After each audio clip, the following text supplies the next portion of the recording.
Good afternoon, wherever it is that you're watching us from. My name is Adeyemi Adesoya, and I am reporting, of course, from Lagos, Nigeria. And today, episode 2 of the NPFL Outlook, that's the Nigerian Professional Football League Outlook, where we'll discuss results, the matches, and some of the topical issues that come up within and around the Nigerian Professional Football League. So, as always, I'm not alone. I am joined by two, how do I call them? Let me introduce one first. He's known as Ogala Media, Mm, Toby Adepoju Samuel. mm. I don't know if he has changed now because he's now a married man. So I don't know if he has changed.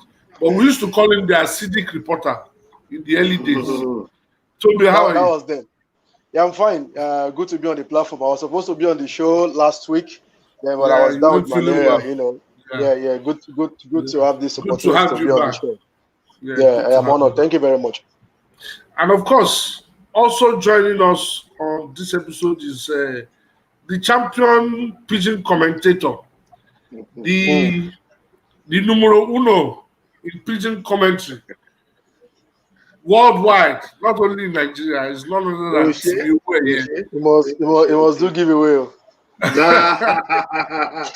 Timi, welcome to the show. Thank you very much, Mr. Yemi. It's good to be here. This is my first time actually being on your podcasts. I'm really glad to be here. And even what makes me happy more is the fact that you're championing the cause of the local league. And for me, that's a fantastic innovation from you. I don't think anybody has done this streaming, talking about the NPFL online. I really doubt it. Most times we just see people talk about the European leagues, the EPL, the Spanish league, and the rest of them all. But it's a good one from you, and I think you deserve some accolades worldwide. Okay, maybe I'll do giveaway after this. Now, maybe we'll drop All a right, number, guys. Sha. All right, guys. So we are on match day 2, or match day 2 Yeah. is more or less passed by. So let me start with Toby. Which results stood out for you from match day 2? Yeah, apparently the away victory, the away win always gets a lot of attention. Maybe for some people, they don't get to see a lot of away wins in the NPFL, and sometimes it comes as one of the biggest talking points, especially because there's a lot of issues, around why teams doesn't get a result away from home. So when you travel for a sometimes 2-3 days to get to your destination and you win away, you see the joy on the faces of the players. Yeah, I mean, they always feel excited. There's a different feeling about getting result away from home. So I think for Nasarawa United, Atlant is my biggest result. The fact that during the preseason, Nasarawa United were beating almost every team, and a lot of people will say preseason result is fake. I mean, they can't judge by preseason games. And I mean, they took this form to the league. They've won 2 games, on the bounce right now, 6 points from possible 6. Yes, maybe for an Atlant side who looks a bit disorganized in terms of financially, but I mean, you need to give it to Nasarawa United. They scored first, Atlant equalized, they came back again and took the lead, and then the 3 points. So it was really, really a big fight and a big performance from Nasarawa United. So that will be my biggest result for the week. It's good to have National United win, back-to-back games. It's a really good start for that team, considering some of the turmoil that they faced towards the end of last season, all the controversy and what have you. So it's good. It's good to have them win back-to-back games. It would be nice to see more of them if we can have their games, more on TV. Then it gives us a better opportunity to assess their chances overall this season. Timmy, what about you? Which results stood out for you, from match day 2? Well, just rightly like Toby said,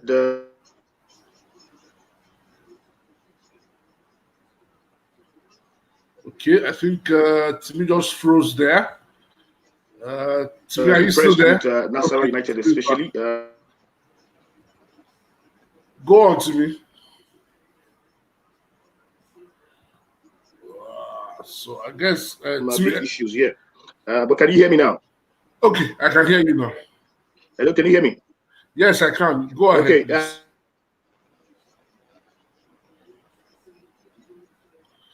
Well, I think we're having some technical issues from Has team. really caught my attention. I think for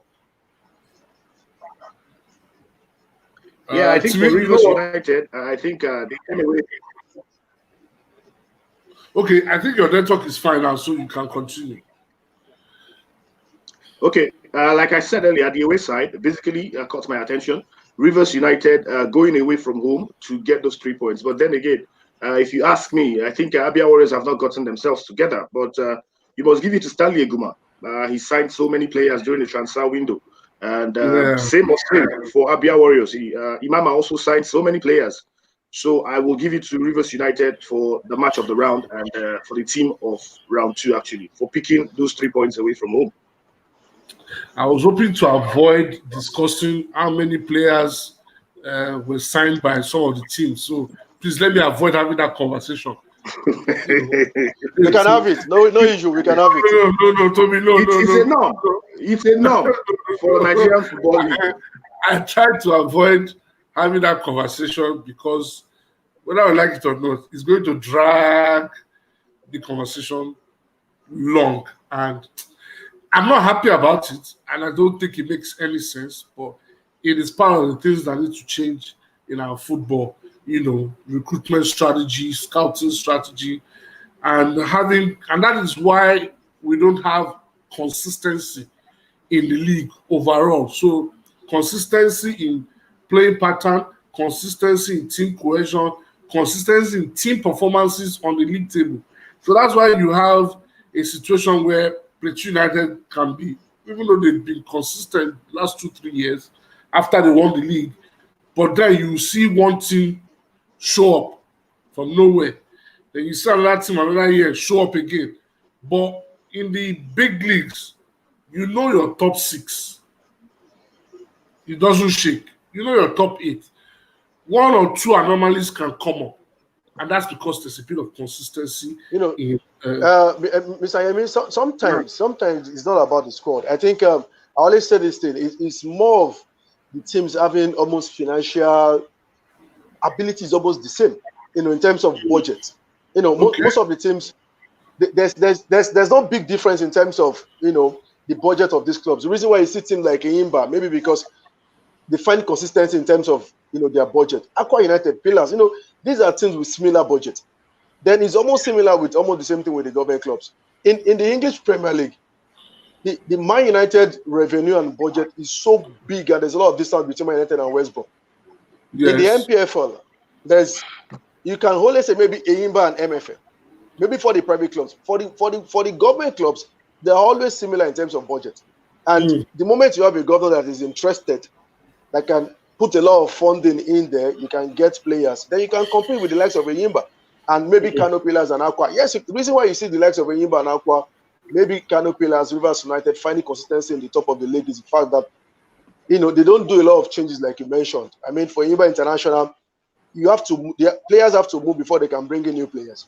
For example, Dimba left, they bring in options. They might bring more than one, but it will not be a situation where Enyimba will say, we are bringing in 15, 10 players, unless those players leave, their contract expire. Feluka left, they get a goalkeeper from Togo, Anemina left, they get a defender from, this is how Enyimba, do it. Kano Pillars also, maybe Aqua United also, maybe Rivers United as well. They brought a lot of new players, but it's more of, those players leaving and trying to do a lot of replacement. So what I'm saying about, in terms of that, not finding consistencies, for me, I think it's more of having the same financial muscle. But Enyimba International and MFN, there's a big distance. And the only distance is the fact of, is just the budget. Reason why, for example, Atlant is struggling right now.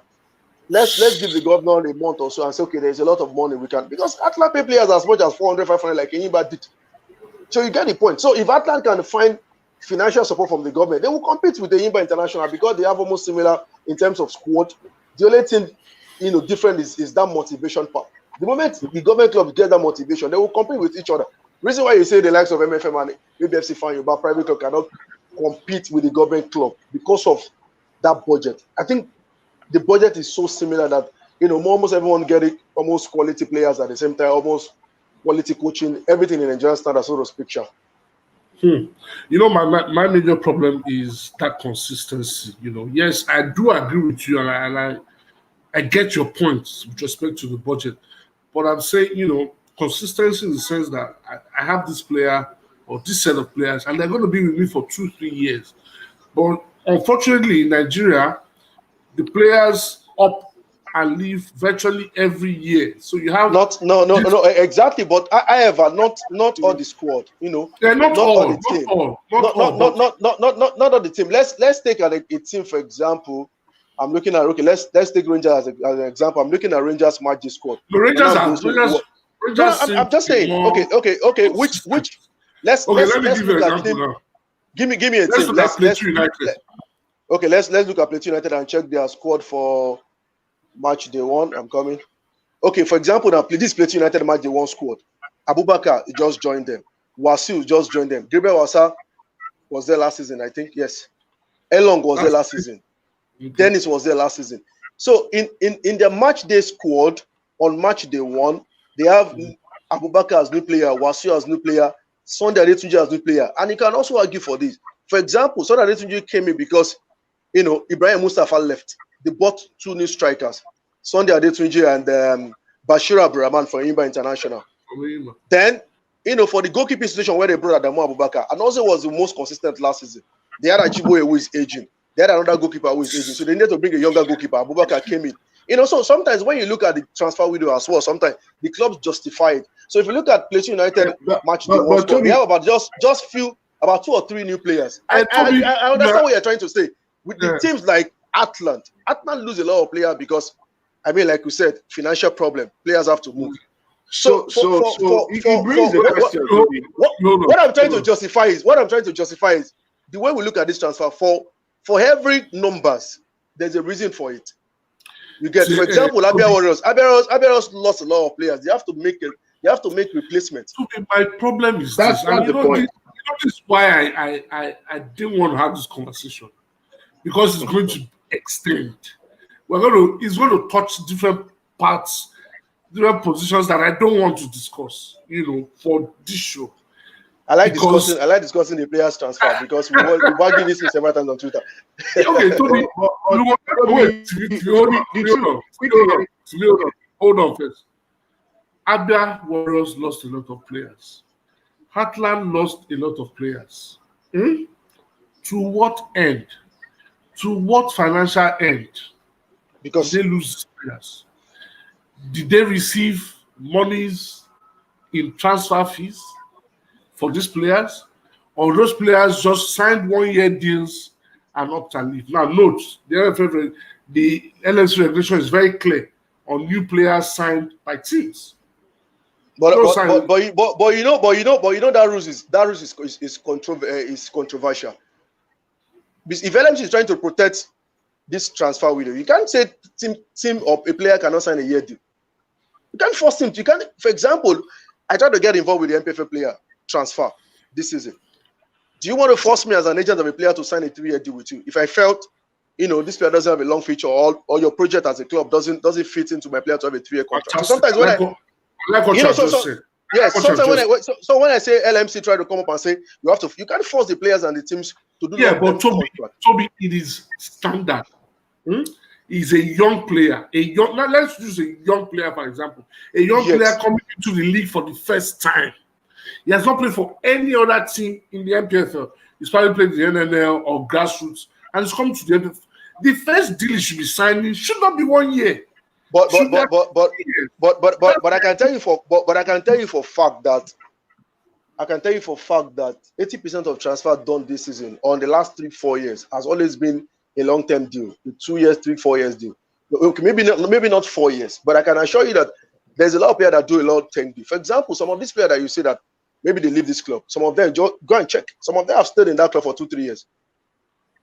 Situation like we have a situation where like players signed 3-year deal and then performance was below. For example, let's take Okpara. Let's take Austin Okpara for example. Austin signed 3-year deal with the Imba International. First season, Imba felt, he could not get games. So sometimes it happens. Business reason. Why you keep him on the bench for receiving favorite and he's not getting games? Hold on. Timmy, wait. Where is Austin now? Austin is at Atlanta. Enyimba terminated his contract because they felt the surplus to requirement. You get, see, sometimes, like I said, I mentioned something. For all this transfer, there's a reason behind it. For example, Onua signed 3-year deal. For 2 years, Onua struggled to get games. Why would they keep him for a third So they year? terminated the deal.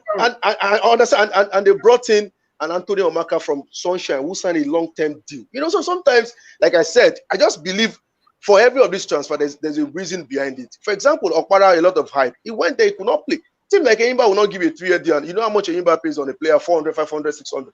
You can't keep that player for 3 years and it's not productive. Sometimes you can argue this. And then also Okpara, yes, he moved to Atlanta. It's still a decent transfer. Yes, it's a decent transfer. So Enyimba, no, it's fine. Enyimba terminated his contract and he's gone to Atlanta on a free.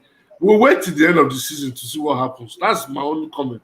We'll have to wait till the end of the season to see what happens. But please, if you have any comments on what we are discussing or the NPFL, please feel free to drop comments in the comment section and then we'll take it from there. Let me run through the results from match day 2. Aberos lost at home to Rivers United, like we stated earlier. Lobby Stars won, MFM nil. Warri Wolves won, Adama United nil. Kano Pillars 2, Katsina United nil. Heartland 1, Nasarawa United 2, Dakada 2, Jigawa Golden Stars 1, Rangers International 1, Aqua United nil. Sunshine Stars FC 1, FC Fire nil. Wiki Tourist nil, Plateau United nil. And Kwara United and Enyimba will be played at another time.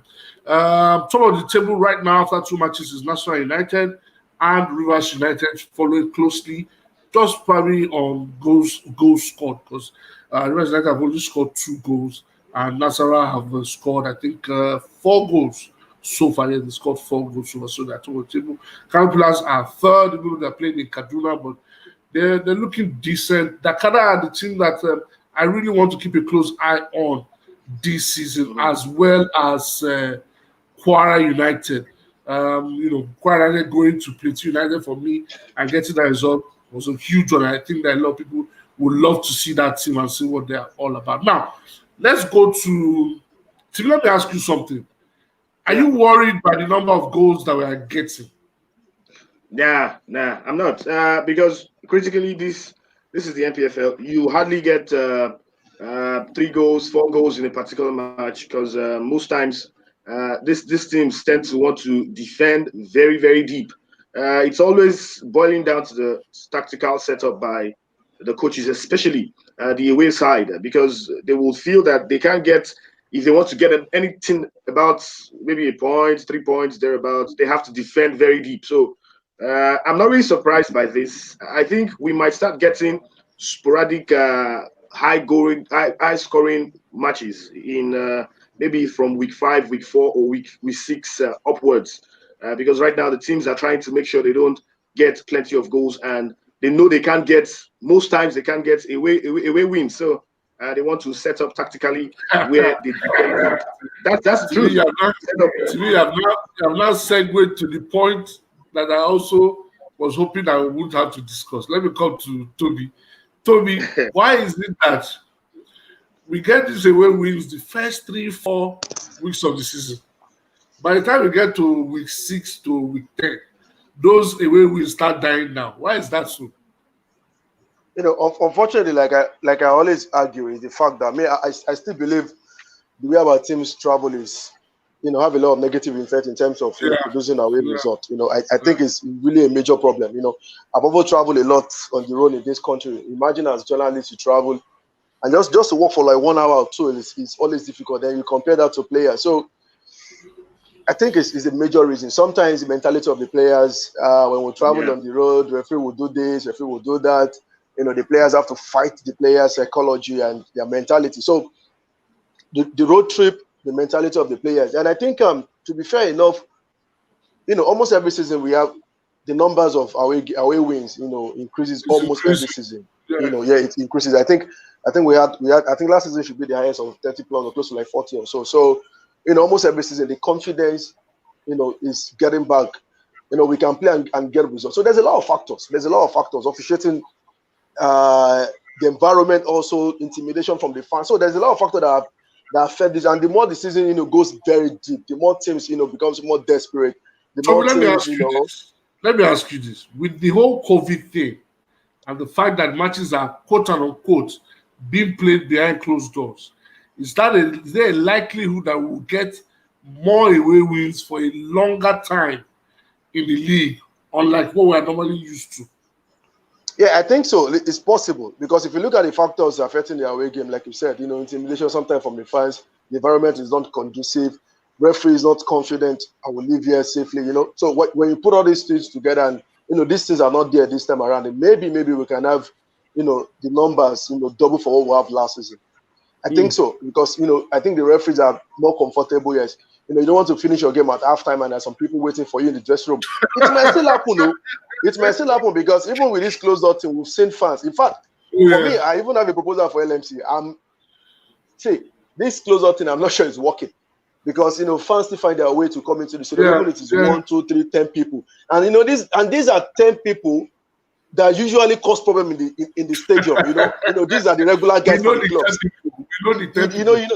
So these are guys that can find their way inside the dressing room, like an intimidating referee. So I mean, if you take these factors away, maybe the referee can be so. There's a lot of confidence, and then the players' mentality will grow and say, "Oh, okay, when we travel away from home, we can't be scared to play in Kano. We can't be scared to play in Lagos. We can get points in Akure." So, when the mentality changes and everything will the away results will improve, and also the road trip is serious. It's crazy for the player. For example, MFM travel from here to Makurdi. They rested in Abuja. They moved. I mean, so sometimes I don't put too much pressure on the players to get results away from home. Even sometimes some managers. We just try and go with the second team and say, okay, first team rest. We needed to win the next home game. And like Timmy also mentioned, for example, now yesterday, Plateau United set up 4-5-1, away from home for a team who lost their first game. You were supposed to come on and attack it at Wiki. Just a 2 hours drive from Jos. But Maikeba will try and sit back and say, okay, let me get a point from here and try to boost the confidence of the team. So so the defensive part also, like Timmy mentioned, is also part of it. Like 4-5-1 yesterday is always going to be difficult for Wiki to break Plateau United. Let me come to TV now. Let's go to the teams on the continent. And something struck me, and it's something I do not like about our teams on the continent, and that is Enyimba. And I'm saying this loosely. Refusing. I'm using the term refusing to play Kwara United away from home when their game is on Wednesday in Aba. What would it cost them to travel to Ilorin, play their game, and then come back to Aba and play the game they have on Wednesday? This is the danger. Last season, Enyimba had 5 games in hand and was one of the reasons why we had the madness of trying to sort out league positions at the end of the day. What's your take on Enyimba not playing their league game against Kwara United when they could have played on Saturday and they have 3 days, to still be able to prepare for the game they have against El Marek? Well, first off, I think we have to consider the circumstances surrounding this Enyimba team particularly. Remember that the first leg of their match against El Marek, they lost by 3 goals. Now, that's a huge mountain to climb. That's a huge mountain to surmount. Now, if you take the team outside of Aba and travel all the way to Kwara on Nigerian roads, you and I know that anything can happen between Saturday and the Wednesday they are gonna play. So I want to side Enyimba on this part for only this very reason, because they lost their first leg heavily. They will want to consolidate at home. They will also not want to travel away from Aba so they could get their boys together and play this team. But here is my worry. Like Toby said, these players or this club signed a big squad. They have a very big squad. Why not take your second team to Kwara and play that game? Exactly. But again, you now still reason Enyimba saying, if we go to Kwara United and take our second string, we might lose that match. They would always want to go there and win because they want to contest for the title. So every point matters. But my only sympathy for them is the fact that they are traveling away from home. They are going as far as Kwara. If the match was in, let's say, Port Harcourt or within the eastern region, I would have maybe objected to them not playing. But hey, Kwara to Aba is a long distance to cover, and I feel that might drain some of the players. That might not make them focus well on the match against El Merreikh. But yeah, I mean, before you make your point, remember that this point that I'm trying to make, the excuse more or less in code that I'm trying to give him back. You look at Rivers United. They won their first leg against Bloemfontein Celtic. Their second match in the NPFL, they played it because it's not far away from Port Harcourt. It's an away game. It's about 45 minutes or 50 minutes drive from Port Harcourt. So what you're telling me now to me is that if Rivers United's game was in Kaduna, playing Kano Pillars, they wouldn't have gone for that. Very well. They will not. It's rubbish. It's nonsense. Yes, it is actually. But then again, it boils down to, my problem is not with the clubs objecting to play. My problem is the fact that we have not gotten the things right from the foundation. If this club is not a small club now, they can fly to Ilorin now. Yes, they fly to Ilorin. Flight is another issue in the country, though. I know the issue. How do you connect to different places in Nigeria? No, for you to fly to Ilorin, they have to drive from Aba. I think Timi, honestly, Timi made strong point, a very strong point. Yes, but Toby, we can't continue like this. We'll surely continue like this because this is Nigeria. Okay. Look at we have to get things. I'm just checking on Google. Yeah, I'm just checking on Google. Aba to Ilorin is 11 hours on Google. 11 hours, 39 minutes. That is Google. Okay, let's say it is going to be 12 hours and you are traveling. When you travel on the road, it takes you about 2-3 days to recover. Then you travel a day before you get there. Now. And for you to travel, everybody needs this point. And for you to travel from Owerri by flight, no, but it's part of it. It's quite a one away from home. They are trying to challenge. Anybody want to slow them down? Okay, if you want to try and say you want to fly, then you drive from Aba to Owerri by road. You fly Owerri to Abuja to Ilorin. I mean, where will Enyimba get such money? They have money. I don't know the big club. No. So it's something like Timi said. Which money are they having? Is it not the same government? The same government that they don't have money. Struggling. Like Timi said, it is a Nigerian thing. It is a Nigerian problem. For example, if there is a flight from Aba to take you to Ilorin in the next 50 or 1 hour, then you can say, okay, you can fly. Now, if you want to go to Ilorin by flight, you have to drive from Aba to Owerri. I think it's about 2 hours on a bad road. Then you fly to Abuja. Then Abuja to Ilorin. They can even connect Port Harcourt, though. Okay, it's still about 2 hours drive or 1 hour drive. Then from Port Harcourt, there's no flight from Port Harcourt to Ilorin. I'm not sure. I'm not sure. I think the only connection to Ilorin is Lagos, Ilorin, and then Abuja. So so the way you look at the Nigerian structure, the way Nigeria is structured, it's a big problem. It's not a Nigerian structure. It's an African thing. No. Exactly. You go on the continent as well. You travel for 2-3 days. To me, maybe it is time we had this conversation. Divide the league into two. Regions. Northern Conference. Yes, into regions. Northern Conference, Southern Conference. At the end of the season, take the top 4 from each and play Super 8. That's a valid point. It's a valid point. I've always said it. I think it's about time we did that because, yes, I do understand how this family thing to be. I served the Jigawa State for crying out loud. I know how long a trip from Lagos to Jigawa is. You can be on the road for 2 days if you have the misfortune of entering a bad bus. You can be in the road for 2 days. But at the same time, it also helps the league. It affects the integrity of the league. Last season, we had this argument. Enyimba had 5 games in hand on every other person. It was one of the reasons why we had that problem. I was trying to determine who finishes where, even though they still did their whatever, mango. We'll surely have those problems. For example, there was a day. I think there was a day. To me, hold on. Let Toby get it. No, there was a day I was chatting with Akpeyi, and he said, I said, where? He said we're trying to connect flights. It's just a 45 minutes in the PSL. Just 45 minutes by flight. It is difficult here in Nigeria. It is only sometimes within the country for PSL. There's connect flights to almost every state. Here in Nigeria, it is difficult. Even for example, if you're going to Katsina right now, you have to fly to Kano first. Then from Kano, you drive to Katsina. Tommy, let me mess you up. That is if you're coming from Lagos. I spent 3 days. I spent 3 days searching for flight from Abuja to Lagos. Sometimes, honestly, see, the NPFL is the only option is buy your jet. Go and buy your jet. That's why they call you. Let me mess you up. The fly on route for 3 million naira. Wait now, let me mess you up. When I was serving the Jigawa State, if you want to go to a part of Jigawa State, you have to go to Kano first. Are you serious? I'm telling you. If I said in Duse, if you want to go to Adejia or Kazare, you will go to Kano first.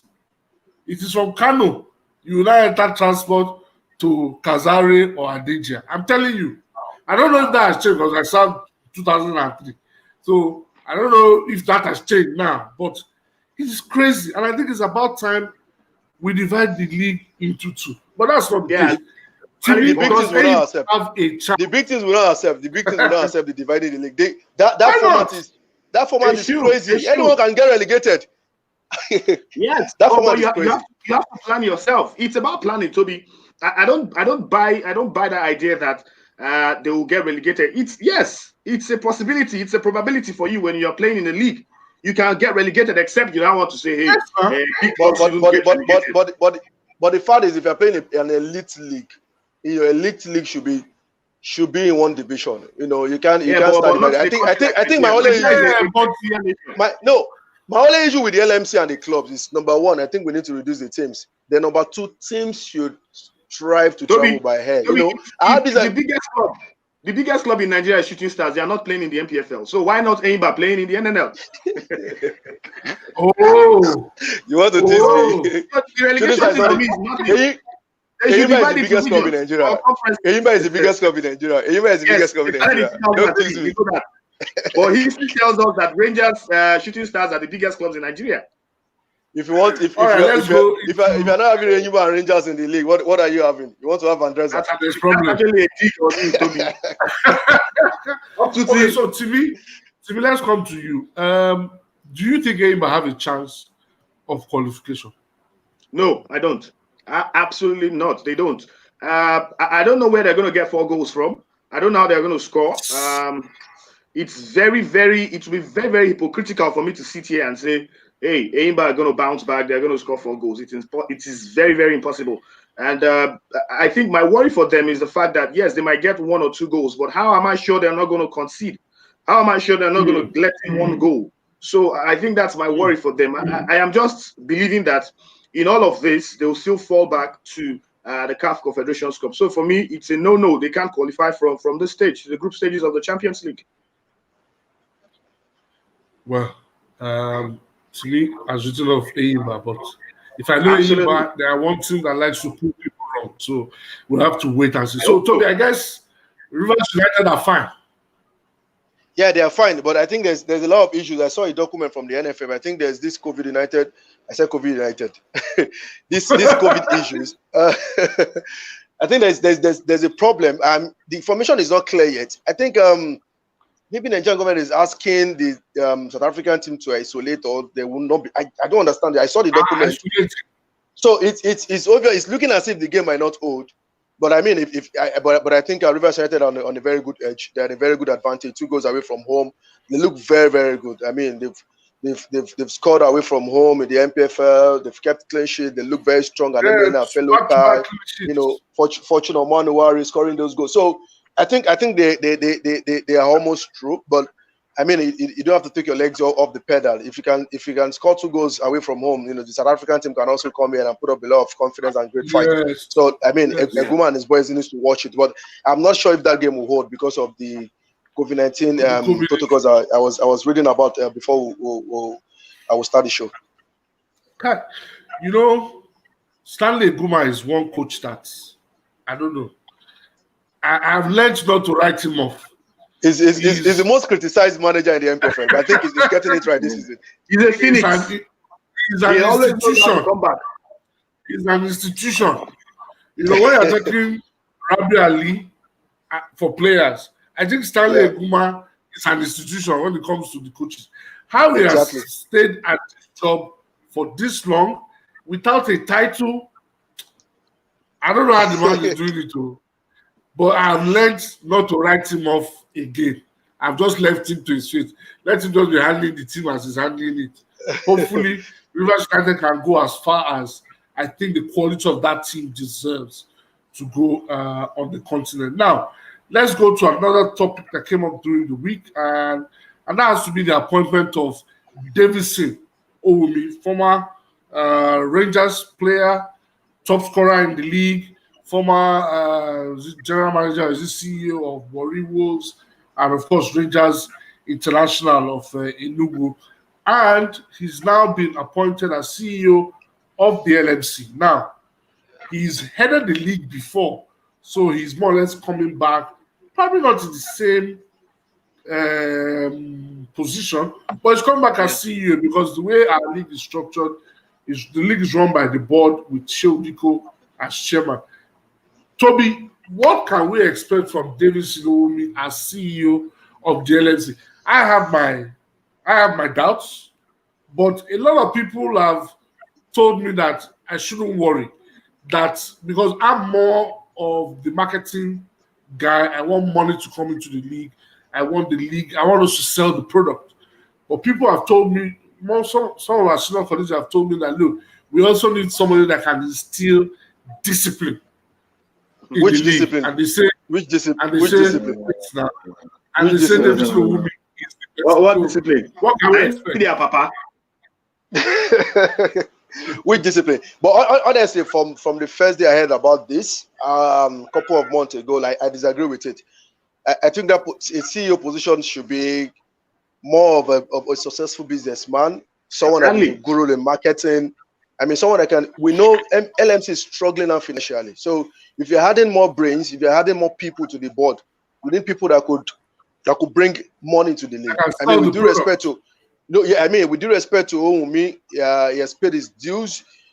Then when he was chairman, he was he almost brought the telecommunication company, which could have been better than what we had, with the green sponsor. I mean, but however, this is a long years ago. Then you now ask, what it was, what happened? Was there any sponsor? Was there any groundbreaking improvement apart from the fact that you get money from government and pay the players? At Rangers International, with due respect to him, he did well with the insurance policy. I mean, but however, what have you seen at Rangers in terms of a proper run money club, coming in, business? Money coming in is so. I disagree with the appointment. I don't think Owumi is the person we did. I mean, if we need someone if you are looking for a replacement for Indukara, but it should be someone who is more of a business person, who is more of a marketing person. I don't understand the angle of Owumi will bring discipline. Discipline to who? The rules is there to you can't even, as a CEO, you don't even have the final say. You're just a CEO. You're still working under a chairman. So your opinion, Diko can still rule over your opinion. So are we saying it's going there to cause crisis on the board? So I disagree with him, but I want to give it to him. He's an ex-player. He's been in football for a very long time. But like I said, I think we should get beyond this stage of having people like this. Maybe if you want to be a director on the board, I don't mind. But the CEO, you look at what Indukara about it. Indukara about is a successful businessman. Used to be a journalist. He came and the first thing he did was to review the TV money. And this TV money was what people like Owumi also signed with Total Promotion in those days. I mean, but I don't want to get into because there was a lot of legal issue with it. So, I mean, for the fact that Induka also saw that lapses in terms of the business angle and review, and Induka when he was there, I think we had some couple of partners and sponsor a beer company, and you get. So, I hope Owumi will not just be on the board just for political reason. I hope he will add the law because, like I said, LMC right now need a lot of brains around them. They need a lot of support. Diko needs a lot of support. They need people that can work. Yes, they need people that can work. And I mean, what LMC need right now is money. They need money from anywhere. So if you're coming on the board, you should know that your main job is for you to have, in terms of the financial aspect, we have to see the impact. It's not the fact that we have Owumi on the board and we should start celebrating. But I wish him the best. With due respect to him, nothing personal about it. because I know some of our Ghana, they are friends. So not the best thing about it. Not the best thing about it, but I just hope we'll see a different Omi for what I've seen at Warriors and Rangers, because at Rangers is normal. You sit down, money come from the government. I've not seen any groundbreaking sponsor or anything he did at Warriors and Rangers International. Toby makes a very valid point with his time at Rangers. The insurance thing for me, I think that is normal. Every team in the NPFL should have insurance. Moko just elam at least 20 million for person die. That standard. But I remember that they signed a deal with Lotto that never made headway. That deal never took off. So that is a question mark on him. But to me, let me come to you. What do you think? Now, everybody that I've spoken to about this issue, about Omi's appointment, I've said one thing. How can he work with Shehu Diko? That has been a consistent response I have gotten from every conversation I've had with respect to this matter. How can he work with Shehu Diko? Well, I don't know if they have a personal relationship, but I think it's a professional body, it's a professional league, and it should be a professional environment. No matter who is coming in, as far as he has been allowed to come in, I think there should be a mutual respect between the two of them. But if there are crises between individual egos, I think that's something they can always sort out outside of the league. That shouldn't affect how the league should be run. Maybe when it comes to decision making, then we might have clashes. But I don't think Omi is that kind of man, because I've been opportune to hear lots of story about him. He's a very calm man. He's a very decent man, homely man. And I've been opportune to get close also to him one way or the other. When he was at Warriors, there was a crisis then between himself and I think Moses A2 or something. Yeah, Moses A2. The way he handled that crisis, the way he handled himself on the field, at the stadium that very day, I was very impressed. And I think he's a gentleman. He's a man who understands the ethics of football. Network is cracking. Oh, okay. Can you hear me now? Yeah, I can hear you. Yeah, so basically, I think for me, Davidson Omi is a gentleman. Shehu Diko is a gentleman. I think they should be able to work together. Maybe the only problem we might have is when money starts coming in. And we know how they say what money does to friends. I think that's where we might have plenty of crises and worries, and maybe clash of egos, clash of opinions, clash of ideas of how to run and how to package the league further. But like Toby rightly said, I don't think if you're looking for a CEO who will run the league financially, administratively, and in all wise, I don't think Omi fits that bill. Maybe a position like COO for Saliu Abubakar, who is there right now. They have a COO already, so yeah, that's what I'm saying. But I would have thought that the LMC and the NFF, in their regards, would have thought of their wisdom. In their wisdom, would have channeled that position to somebody in the financial world, somebody in the economical world, who understands the concept of football, who understands how to bring money into the game of football. Because right now, what we are trying to do is bring back money into the NPFL. And now we are having a very big platform, in a sense that you're having a league where you now have your own media team, where you now have a company running your media team. Now, this is the best time for you to bring in somebody who has the understanding of football business, who understands the financial world, who understands how market is run, how you can lure sponsors into your organization. And for me, I think that's where they got it wrong. But then if you talk about working together with Alhaji Shehu Diko, I don't see any problem with that at all, because both of them are gentlemen that I've been able to see up close and personal. Okay, he says he doesn't see any problem. Well, we'll just have to wait and see and hope that things go smoothly. So, a lot of comments in the comment section. Let me take some of them. Falabi, thank you for joining us. He said, why is it that we don't have enough goals scored in the league? Is it an indictment of the coaches of players? Baba, the league is just starting. Everybody is still cautious, like Toby mentioned. They're trying to be safe, trying to see how your team, adapts to some of the changes. And note that they haven't played football for 9 months, so we have to cut these players a bit of slack. Alfred says it's a good thing that the way things are now getting points away from home. What has changed? Is it that the fans are not there to threaten them? Well, even with the fans, we did have a win-wins, but I think we just have to wait and see. Olumide Falabi says again, I agree with Ongemi on Eyimba. Their second team is even better than Kwara United's first team. Well, that's a huge indictment of Kwara United, but I may beg to differ on that.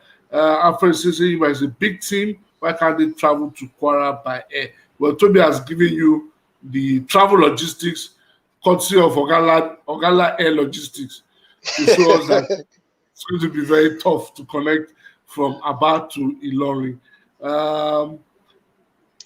Okay, they cannot go to Kwara with their second team and win. Alfred says the whole system is messed up. Yes, we know, but we will get there. We will get there.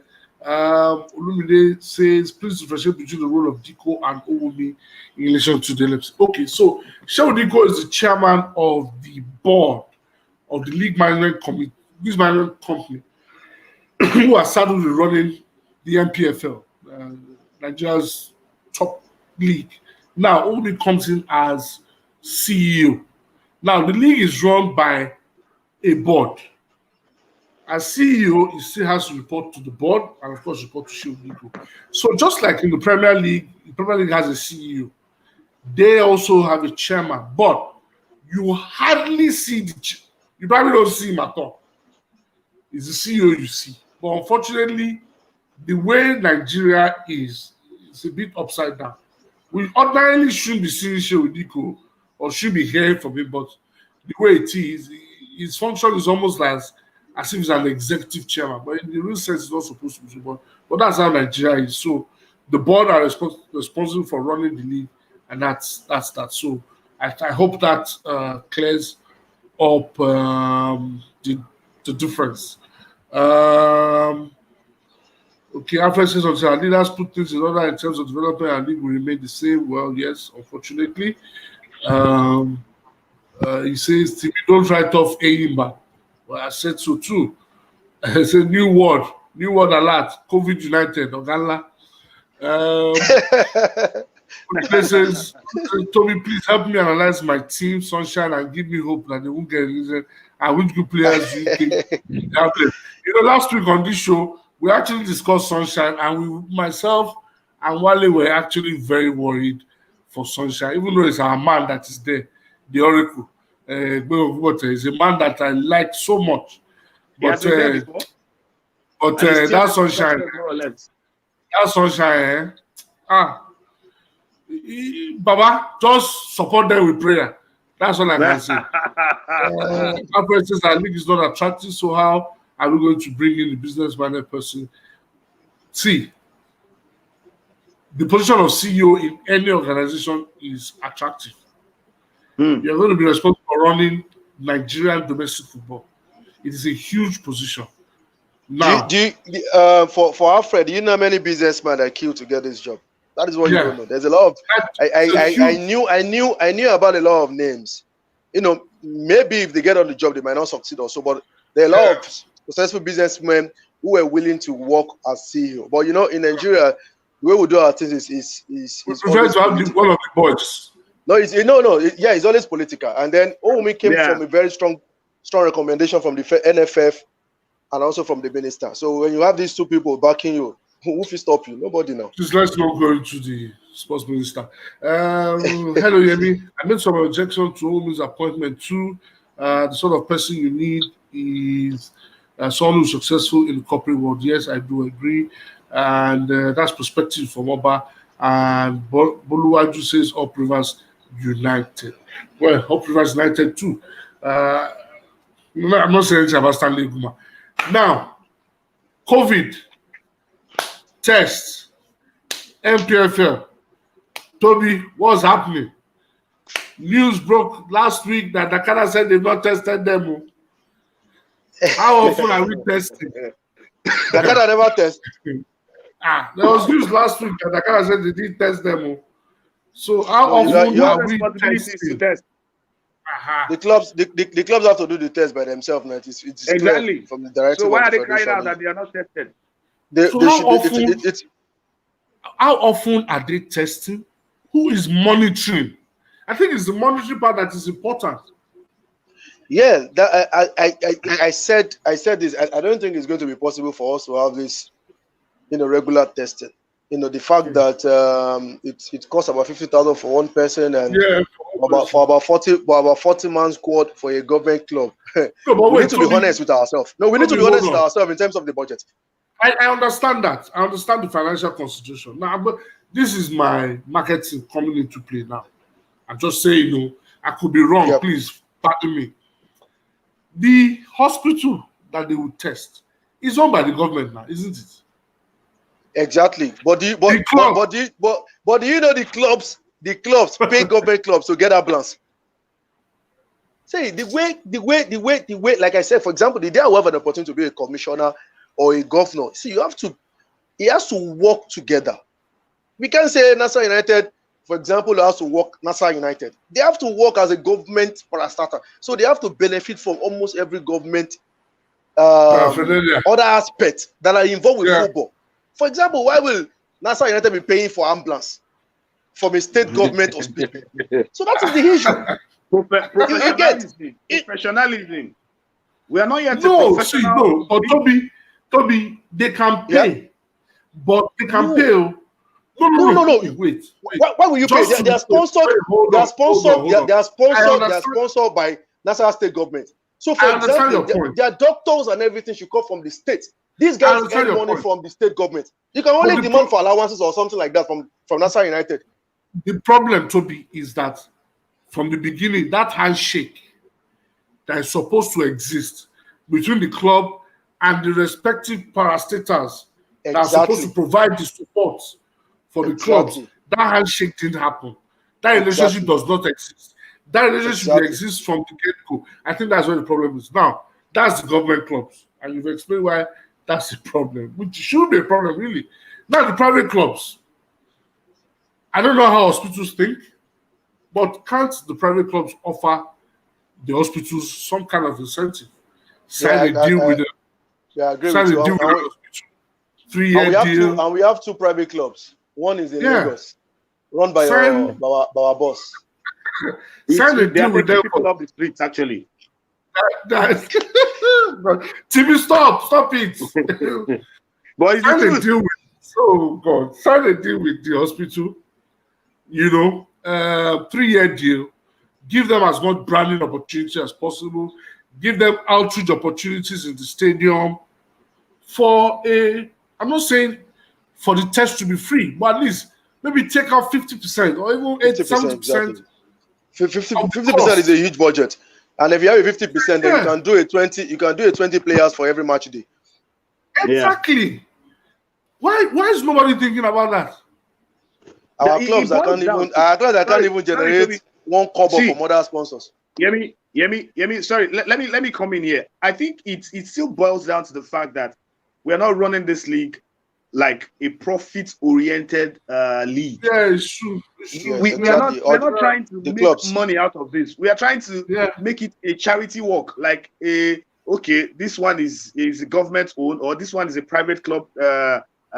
And if we are trying to do something, we are just trying to make sure that people are not on the street, people are not hungry. We are giving people jobs. Come on. In the 21st century, football, NPFL, your first league. Until we start running things professionally, I don't think we'll just keep going round and round in circles. Yeah, that's the truth. I agree with you, Timmy. Let me come to Toby again. Our man, Kamara at Heartland. Has he been paid? The beating one. Toby, has he been paid all his salaries? But they got 4 months a few days ago now. They got 4 months salary, but how true is just that story that they couldn't pay the hotel bill in Casino? That they could not. Yeah, it is possible. It is possible. I think sometimes when you see the budget for these teams to travel on the road, sometimes about 2-3 million. So and the government is, I don't know, maybe the government is struggling, or the government doesn't have interest in Atlant, or there's a lot of controversy about Atlant management. A lot of people trying to hold on to the club. That is So one club that there's I mean the in-house problem is just too much. So politics. and then maybe the government doesn't have a lot of interest as well. And this is what like Timmy said, if you run a professional club, for example, I always dream about this.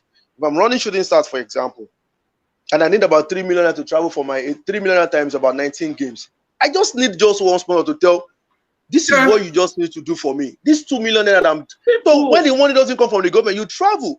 But if you put everything on the government, and we know government has a lot, government has a lot to do. They have a lot to do. So, but at the end of the day, at the end of the day, it's still the fault of the government. It's still the fault of the government. Because they're still the one that allow the club to be run like charity. See, for a lot of reasons, LMC have met with the governor forum, they've met with a lot of individuals. There's a little they can do, because the fact that the government is not even ready to open up the club. For example, you have to take football club away from all your political stuff. You have to realize that this is supposed to be a business. By the end of the day, what do we get? Who are the chairmen? Who are the board members? Who are those getting appointment to work with the club? So it's always difficult. So the moment the clubs or the government doesn't have interest, then the club starts struggling. That was the reason why I made that my first statement about budget being similar among the government clubs. The moment the governors have interest and there's a lot of money to throw around, the club will be run properly. Maybe for the fact that you can have, like, for example, United have been funded properly and they're having a poor run of games. That one is a different case. But the moment the government doesn't have interest, the clubs will struggle and crumble. And I mean, it is so sad. What will it take for an NPFL team to look at the 19 games that he will play away from home? We have some hotels that are chain hotels, right, in certain cities. So, for instance, you have they're not paying me any money, but you have a Protea.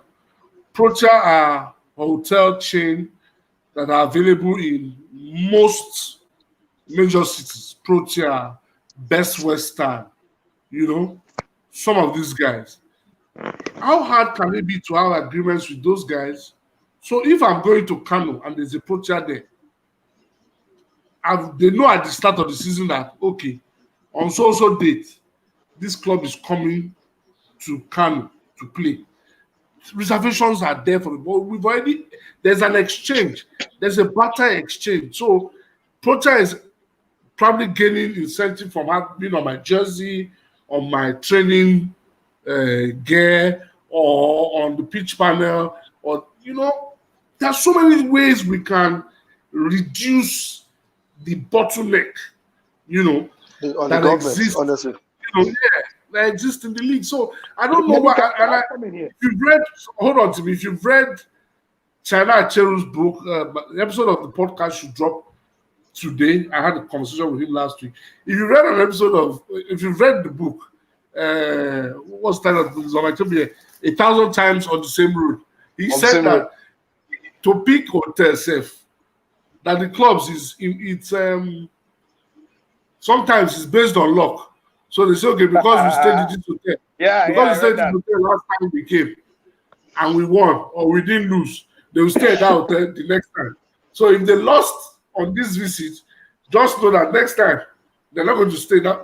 So a lot of things are just jaga all over the place.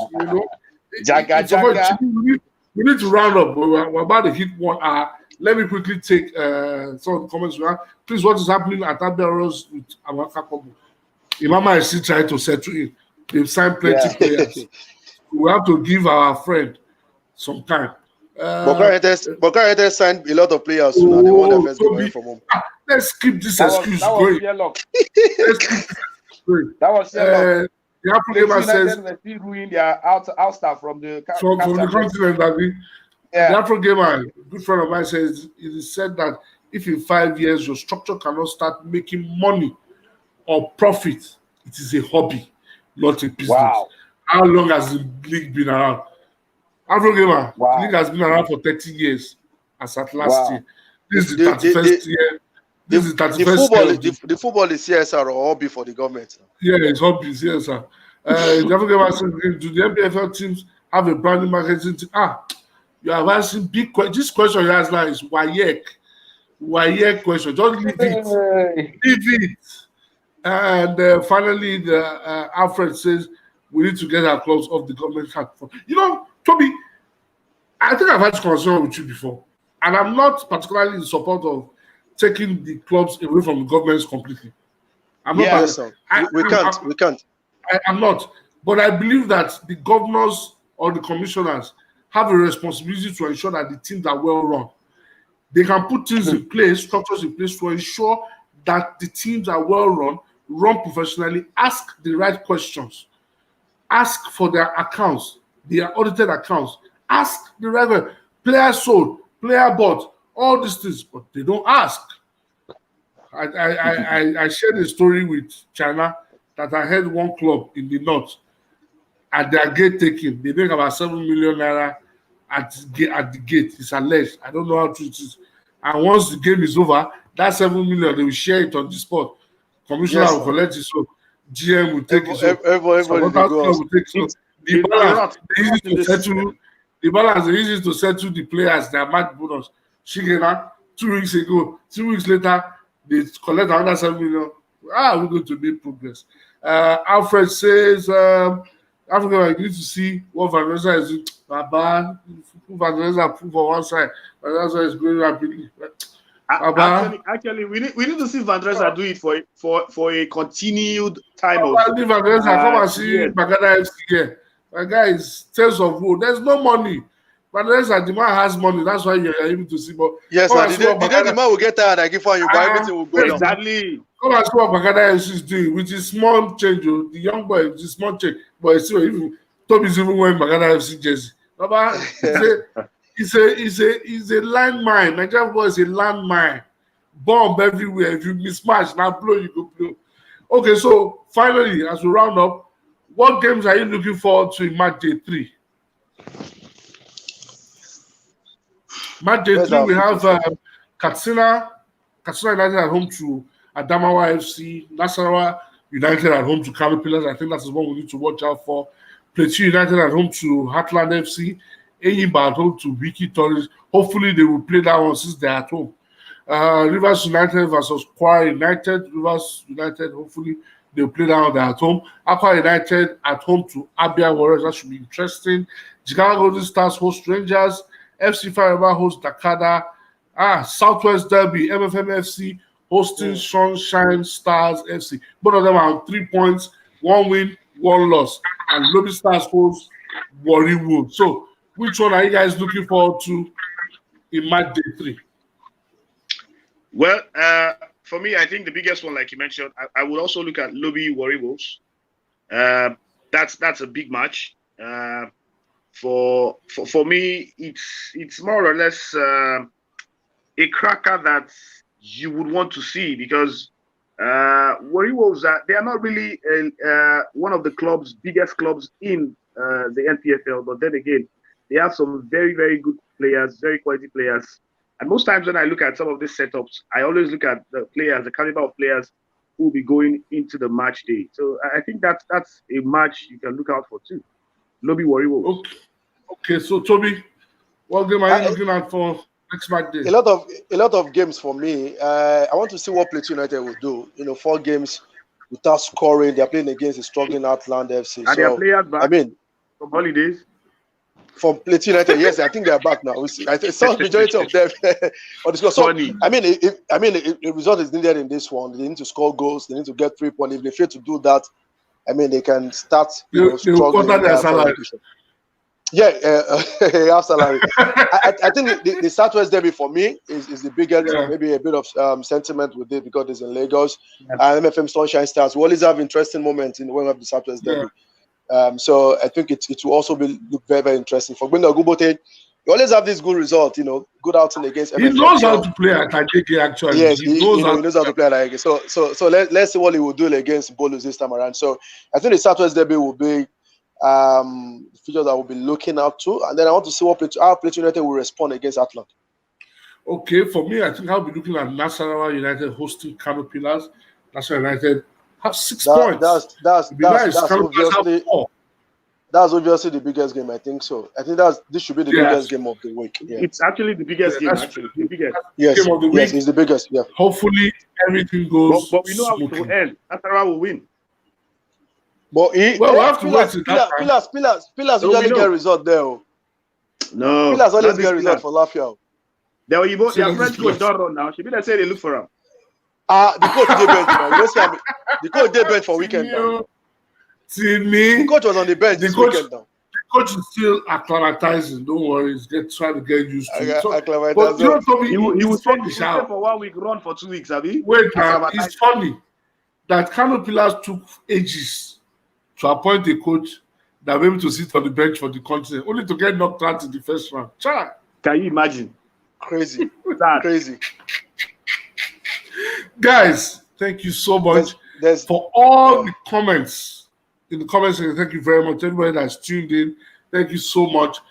Like I said, this from the viewership, the number of comments is the motivation that I need, that we need to keep doing this.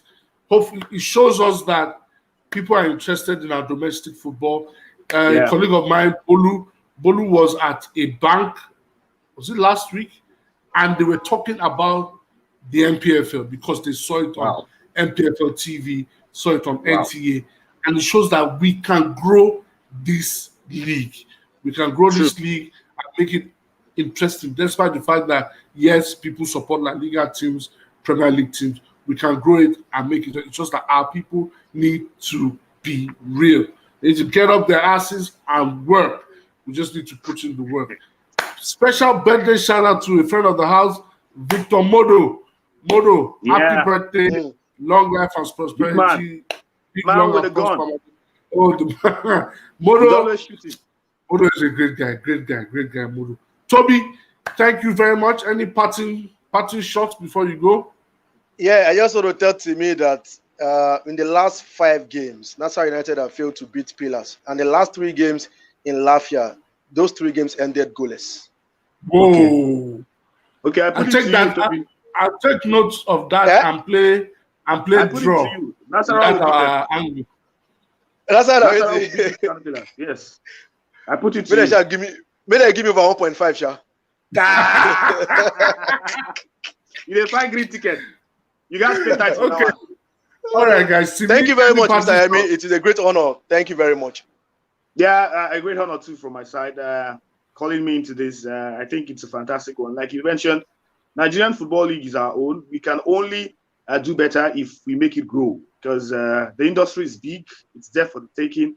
We just have to put it right. And I hope that in the nearest future, we'll be smiling about what we've been able to achieve in the NPFL through the starting of the Red Strike deal and games returning to TV. I hope we'll have a very, very good outing for this year and in the years to come.